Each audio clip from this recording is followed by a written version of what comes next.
मैं सबसे पहले यामानासी केन के माननीय राज्यपाल और उनकी पूरी टीम के प्रति हृदय से आभार व्यक्त करता हूं कि आज उन्होंने मुझे और मेरे सभी सहयोगियों को यामानासी प्रांत को नजदीक से देखने, जानने और आप सबके साथ संवाद करने का अवसर दिया है। मैं इस अवसर पर आप सभी का हृदय से अभिनंदन करता हूं, आप सभी का स्वागत करता हूं।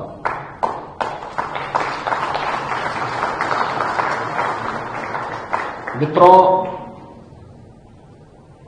उत्तर प्रदेश भारत की आबादी का सबसे बड़ा राज्य है और 25 करोड़ की आबादी उत्तर प्रदेश में निवास करती है। जैसे प्रकृति की अत्यंत कृपा जापान के यामानासी प्रांत पर है, इसी प्रकार की असीम कृपा प्रकृति की उत्तर प्रदेश पर भी है। भारत की सबसे उर्वरा भूमि, भारत का सर्वाधिक जल संसाधन, भारत की सबसे बड़ी आबादी और अगर कहें तो भारत की आध्यात्मिक और सांस्कृतिक विरासत की भूमि भी उत्तर प्रदेश है। इन सभी सुविधाओं से संपन्न होने का लाभ उत्तर प्रदेश को प्राप्त होता है। आज भारत के यशस्वी प्रधानमंत्री श्री नरेंद्र मोदी जी के मार्गदर्शन में उत्तर प्रदेश विकास की एक नई ऊंचाइयों को प्राप्त कर रहा है। हमने अपनी उत्तर प्रदेश की नीतियों को रिएक्टिव की बजाय प्रोएक्टिव बनाया है और उसके परिणाम हम सबके सामने हैं कि 9 वर्ष में हमने उत्तर प्रदेश की प्रति व्यक्ति आय को 3 गुना करने में, वहां की अर्थव्यवस्था को 3 गुना करने में सफलता प्राप्त की। आज प्रत्येक क्षेत्र में एक सही दिशा में भारत की सबसे तेज अर्थव्यवस्था वाले राज्य के रूप में उत्तर प्रदेश ने अपने आप को स्थापित किया है। लेकिन जितना बड़ा राज्य है, जितनी संभावनाएं हैं, उतनी ही चुनौतियां भी सामने आती हैं और उन चुनौतियों को सफलतापूर्वक आगे बढ़ाने की दिशा में हम लोग एक बड़े डेलीगेशन के साथ जापान की यात्रा में आए हैं। दिसंबर 2024 में यामानासी के माननीय राज्यपाल उत्तर प्रदेश की यात्रा में आए थे और उस समय उन्होंने जो बातें यहां हमारे सामने वहां पर रखी थी, मुझे अच्छा लगा कि उन्होंने लगातार इसको फॉलो अप किया, इसके लिए पत्र भेजे, इस पहल को आगे बढ़ाने के लिए उन्होंने यहां के उपराज्यपाल महोदय को भी उत्तर प्रदेश की यात्रा पर भेजा। उत्तर प्रदेश का एक उच्च स्तरीय प्रतिनिधिमंडल, बिजनेस डेलीगेशन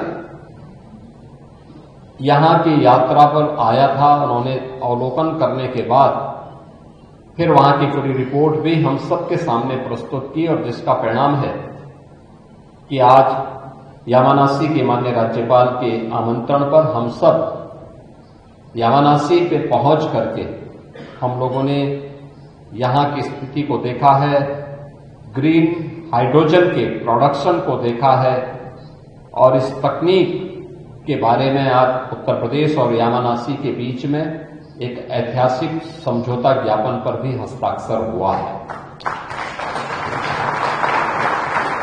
उत्तर प्रदेश के उच्च तकनीकी संस्थान से जुड़े हुए छात्र यहां पर इस तकनीक का प्रशिक्षण भी लेंगे और प्रशिक्षण के साथ इस तकनीक को सफलतापूर्वक उत्तर प्रदेश के अंदर लागू करने में उत्तर प्रदेश की इंडस्ट्री के लिए, उत्तर प्रदेश की पब्लिक ट्रांसपोर्ट के लिए, उत्तर प्रदेश के अंदर ऊर्जा की आत्मनिर्भरता को आगे बढ़ाने के लिए इस तकनीक का उपयोग कर पाएंगे। और इस तकनीक को हम लोग प्रधानमंत्री मोदी जी के नेट जीरो के लक्ष्य को प्राप्त करने की दिशा में यह एक बड़ी महत्वपूर्ण पहल हो सकती है। और मैं इस तकनीक के लिए यामानासी के माननीय राज्यपाल और यहां के हाइड्रोजन ऊर्जा से जुड़े हुए अध्यक्ष हैं उनका और उनकी पूरी टीम का हृदय से धन्यवाद करता हूं।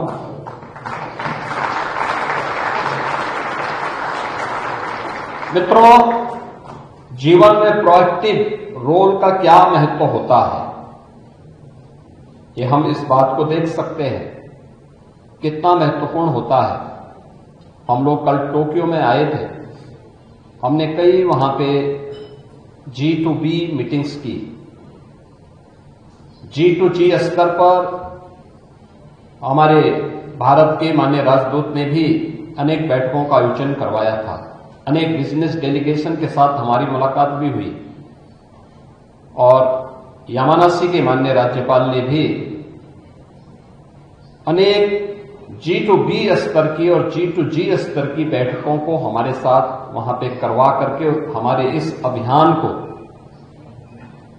आगे बढ़ाने के लिए प्रोएक्टिव होकर के उन्होंने स्वयं इस पहल को आगे बढ़ाया है। मैं इसके लिए उनका हृदय से उत्तर प्रदेश शासन और उत्तर प्रदेश के नागरिकों की ओर से आभार व्यक्त करता हूं।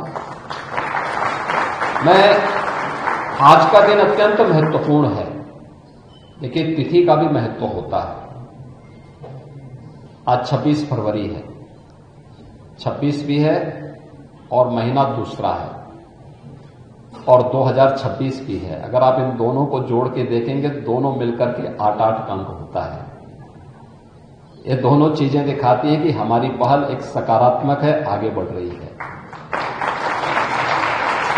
भारत और जापान के संबंधों को ये दोनों महत्वपूर्ण प्रांत मिलकर के एक नई ऊंचाई तक पहुंचाएंगे। और उस पहल के लिए मैं यामानासी के माननीय राज्यपाल का, उनकी पूरी टीम का हृदय से आभार व्यक्त करता हूं। मैं इस अवसर पर अवश्य जो अन्य जिज्ञासाएं हमारी थी, जैसे आज अभी इसके उपरांत हम लोगों को यहां की सेमी स्पीड ट्रेन के राइडिंग का भी एक अवसर हमारी डेलीगेशन को प्राप्त होगा। 500 से 600 किलोमीटर पर आवर की उसकी स्पीड है।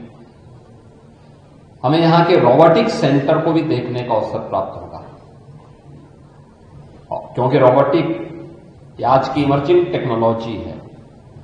और इस वर्ष उत्तर प्रदेश सरकार ने अपने बजट में रोबोटिक के लिए एक सेंटर ऑफ एक्सीलेंस के लिए भी हम लोगों ने धनराशि की व्यवस्था की है। इस दिशा में हम उस सोच को और आगे बढ़ाएंगे जो आज की आवश्यकता है। और साथ ही साथ यहां पर अन्य एग्रो ग्रीन से जुड़ी हुई कुछ अन्य प्रोजेक्ट को भी हमें देखने का अवसर प्राप्त होगा। मैं यामानासी के उज्जवल भविष्य की कामना करता हूं और विश्वास करता हूं कि जापान गवर्नमेंट, यामानासी की गवर्नमेंट इसी प्रकार से प्रोएक्टिव होकर के, मैं इस अवसर पर अवश्य जो अन्य जिज्ञासाएं हमारी थी, जैसे आज अभी इसके उपरांत हम लोगों को यहां की सेमी स्पीड ट्रेन के राइडिंग का भी एक अवसर हमारी डेलीगेशन को प्राप्त होगा। 500 से 600 किलोमीटर पर आवर की उसकी स्पीड है। हमें यहां के रोबोटिक सेंटर को भी देखने का अवसर प्राप्त होगा, क्योंकि रोबोटिक आज की इमर्जिंग टेक्नोलॉजी है।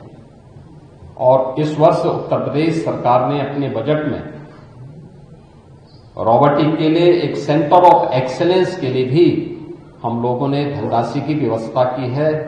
इस दिशा में हम उस सोच को और आगे बढ़ाएंगे जो आज की आवश्यकता है, और साथ ही साथ यहाँ पर अन्य एग्रो ग्रीन से जुड़ी हुई कुछ अन्य प्रोजेक्ट को भी हमें देखने का अवसर प्राप्त होगा। मैं यामानासी के उज्जवल भविष्य की कामना करता हूं और विश्वास करता हूं कि जापान गवर्नमेंट, यामानासी की गवर्नमेंट इसी प्रकार से प्रोएक्टिव होकर के जापान को एक विकसित जापान की दिशा में जो उनकी पहल है, वह पहल न केवल जापान की दिशा से बल्कि विश्व मानवता की दिशा से एक पहल आगे बढ़ सकती है। ऊर्जा में आत्मनिर्भरता के लक्ष्य को और तकनीक को सर्वसामान्य तक पहुंचाने के इस अभियान के क्रम में एक बड़ी महत्वपूर्ण भूमिका का निर्वहन कर सकती है। मैं एक बार फिर से यामानासी के माननीय राज्यपाल और उनकी पूरी टीम के प्रति हृदय से धन्यवाद देते हुए भारतीय दूतावास ने हम लोगों के लिए पूरी यात्रा के दौरान जिस प्रकार की व्यवस्थाएं दी हैं, उनके लिए भी श्री नरेंद्र उपाध्याय जी और उनकी पूरी टीम ने भी प्रोएक्टिव होकर के इस पूरे कार्यक्रम को सकुशल संपन्न करने में, उसके आयोजन करने के लिए जो भूमिका का निर्वहन किया है, उनके लिए भी हृदय से धन्यवाद देते हुए मैं अपनी वाणी को विराम देता हूं। धन्यवाद। जय हिंद।